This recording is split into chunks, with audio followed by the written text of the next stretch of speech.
Commode से उठने का ही मन नहीं करना कि अभी थोड़ा और आएगा। तो क्या ये यूटीआई है और क्या इसको ट्रीटमेंट की जरूरत है? कंटामिनेटेड सैंपल की कुछ खास वैल्यू होती नहीं है, उसके ऊपर हम ट्रीटमेंट नहीं करते। नमस्कार, मैं हूं डॉक्टर भंवर, कंसल्टेंट यूरोलॉजिस्ट, फिलिक्स हॉस्पिटल। आज हम बात करेंगे यूटीआई यानी यूरिनरी ट्रैक्ट इन्फेक्शंस के बारे में। ये बड़े कॉमन बीमारी है और दूसरा इसके बारे में मिसकंसेप्शन बहुत है। कब ट्रीटमेंट देना है, कब नहीं देना है, कब हम फालतू में ट्रीटमेंट ले रहे हैं, कैसे इसका डायग्नोसिस होना चाहिए और किन किन लोगों में एसिम्प्टोमेटिक में ट्रीटमेंट की जरूरत होती है। तो इसमें मल्टीपल चीजें हैं जो हमें जाननी चाहिए।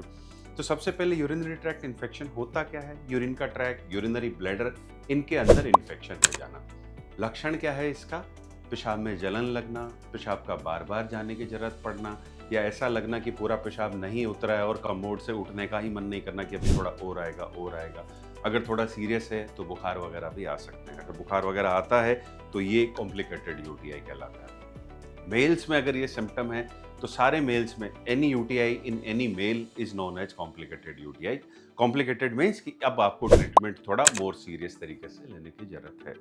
यूटीआई में एक चीज जो जानने की जरूरत है वो ये है कि बहुत सारे लोग होते हैं जो अपना रूटीन हेल्थ चेकअप जब कराते हैं तो उसके अंदर यूरिन में कई बार बहुत सारी पस सेल्स मिल जाती हैं कि जी हमें 7 to 10 के आसपास पस सेल्स है या 5 to 7 के आसपास पस सेल्स है। तो क्या ये यूटीआई है और क्या इसको ट्रीटमेंट की जरूरत है? तो सबसे पहला मैं ये बताऊं कि यूरिन देने का एक स्पेसिफिक तरीका होता है। अगर आपने प्रॉपर तरीके से सैंपलिंग नहीं करी है तो आपका सैंपल कंटामिनेट हो चुका है, बाहर के बैक्टीरिया उसमें चले जाते हैं, तो कंटामिनेटेड सैंपल की कुछ खास वैल्यू होती नहीं है, उसके ऊपर हम ट्रीटमेंट नहीं करते। यूटीआई का ट्रीटमेंट के लिए सबसे पहले जरूरी है सिम्टम्स के साथ रिपोर्ट्स में पॉजिटिव आना। ये दोनों चीजें जब हैं तो उसको यूटीआई बोला जाता है। अगर आपको सिम्टम्स नहीं है, आपने सैंपल बिल्कुल सही तरीके से दिया है, फिर भी अगर कल्चर पॉजिटिव है तो इस कंडीशन को बोला जाता है एसिम्प्टोमेटिक बैक्टीरियन्यूरिया। एसिम्प्टोमेटिक बैक्टीरियन्यूरिया में सबको ट्रीटमेंट की जरूरत नहीं है।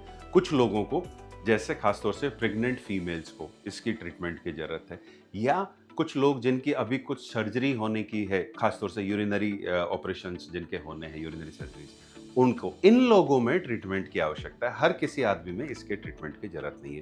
तो अब इसमें जो हम बात कर रहे थे कि सैंपल कैसे दिया जाए, किस सैंपल को हम प्रॉपर सैंपल बोलेंगे, तो इसका पहला सैंपल है कि मेल्स में है तो मेल में जो लिंग के ऊपर की चमड़ी है, जो प्रीप्यूशियल स्किन है, वो पीछे करी जानी चाहिए। उसके बाद में वॉश होना चाहिए। उसके बाद जब यूरिन आता है तो शुरू का थोड़ा यूरिन हमें डिस्कार्ड कर देना होता है, मिड स्ट्रीम लेना होता है। जब यूरिन आना शुरू है वो नहीं लेंगे। 15-20 ml यूरिन जब निकल चुका है उसके बाद कंटेनर में कलेक्ट करेंगे।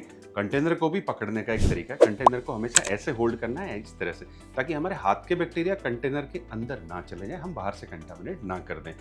महिलाओं में है तो महिलाओं में सैंपल देने के लिए आपको एक हाथ से वजाइना को ओपन करना है, उसको वाइप से ये क्लीन करना है या वॉश करना है। उसके बाद सेम, जब इनिशियल 15-20 ml यूरिन जब निकल जाए उसके बाद कंटेनर में कलेक्ट करना है। प्रेफरेबली फर्स्ट मॉर्निंग सैंपल देना होता है सुबह का। पर अगर आप रात में, इसकी वजह से अगर आपको रात में यूटीआई की वजह से रात में बार बार उठ रहे हैं, रात में 3-4 बार उठ चुके हैं, तो फिर फर्स्ट सैंपल की कोई खास वैलिडिटी नहीं रह जाती है, तो उसमें आप रैंडम सैंपल भी दे सकते हैं। Thank you. हेल्थ से जुड़ी ऐसी कई और जानकारी के लिए फेलिक्स हॉस्पिटल के यूट्यूब चैनल को सब्सक्राइब करें और अपने सवाल कमेंट बॉक्स के जरिए हम तक पहुंचाएं। और डॉक्टर की अपॉइंटमेंट के लिए दिए गए नंबर 9810455953 पर संपर्क करें।